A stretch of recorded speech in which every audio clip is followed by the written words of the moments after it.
Hi gamin, tu vas bien? Bienvenue chez Science SVT, la chaîne de ta réussite en SVT et en enseignement scientifique si tu es en terminale, et c'est le cas. Alors, objectif de cette vidéo, découvrir la transformation du carbone des êtres vivants, le carbone vert, en carbone noir, les hydrocarbures. Je sais que tu l'as déjà traité en classe de seconde, on ira assez vite, mais je t'expliquerai bien les différentes étapes. On est bon? Let's go!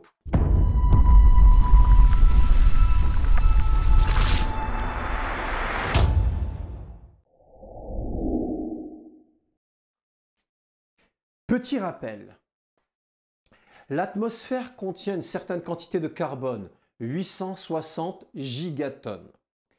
Les êtres vivants, notamment la végétation, en contient 500 gigatonnes. Entre ces deux réservoirs, il existe des flux. Si tu ne sais pas ce que sont des flux, je te renvoie vers ma première vidéo qui va te l'expliquer extrêmement bien. On est bon? Il y a des flux.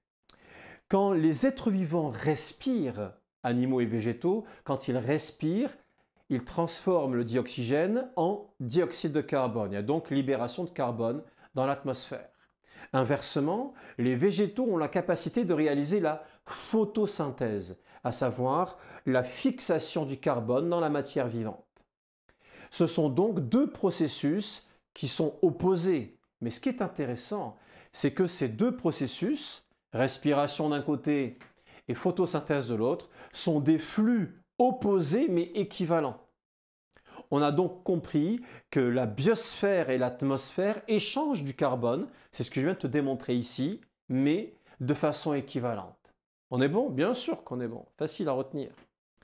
Du coup, les êtres vivants n'ont pas d'impact climatique puisque les deux flux sont équivalents.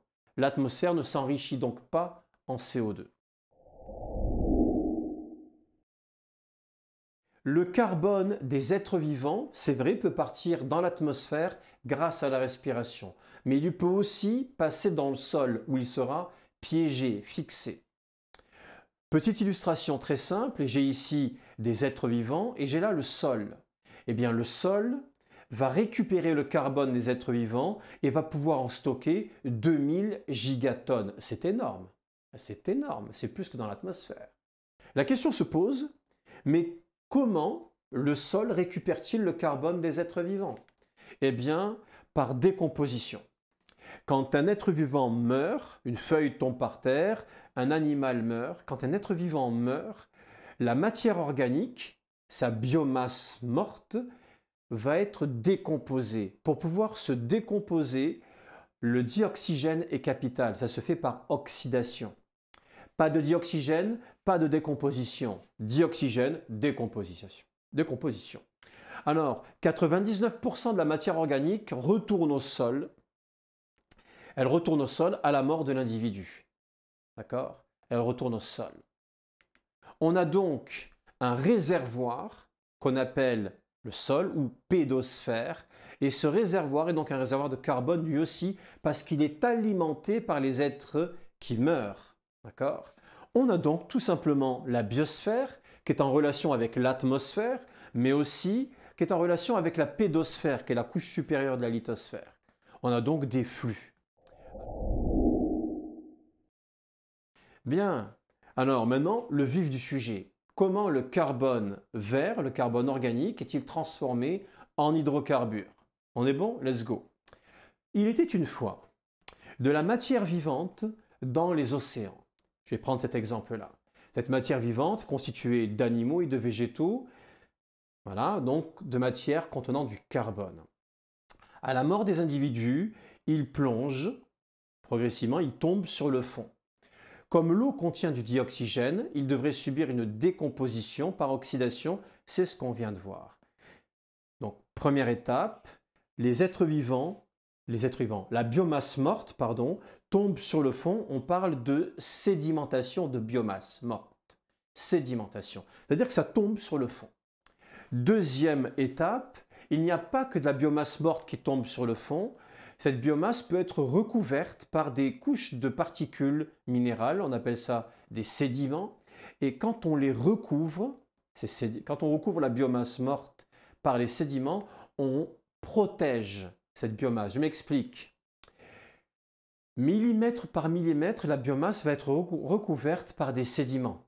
Jusque-là, on est bon. On appelle ça l'enfouissement. Mais ces sédiments sont très pauvres en dioxygène. Par conséquent, la biomasse ne sera plus en contact avec l'oxygène qui se trouve dans l'eau. Par conséquent, la biomasse sera donc protégée contre l'action de destruction, de décomposition oxydative du dioxygène. Et oui, c'est le fait de recouvrir la biomasse fait qu'elle est protégée. Mais ce n'est pas fini. Couche de sédiments sur couche de sédiments, cette biomasse va être écrasée. Elle va subir une pression croissante. La température va elle aussi être modifiée.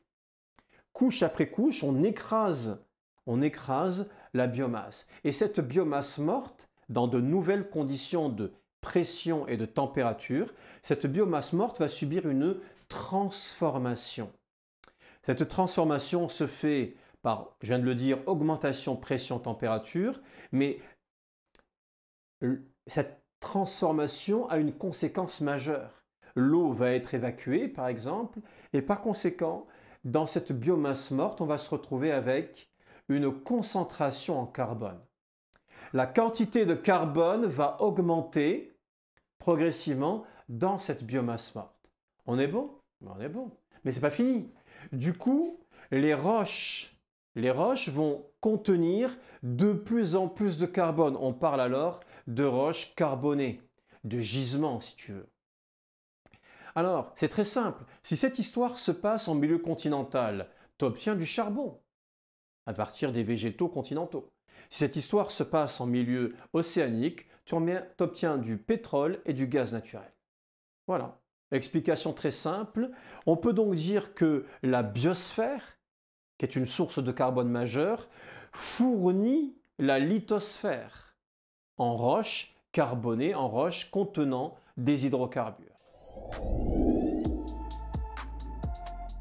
Mais toi, tu veux savoir, mais c'est quoi la suite? Eh bien, partie majeure, capitale, fondamentale, je dois t'expliquer la double pompe océanique à CO2.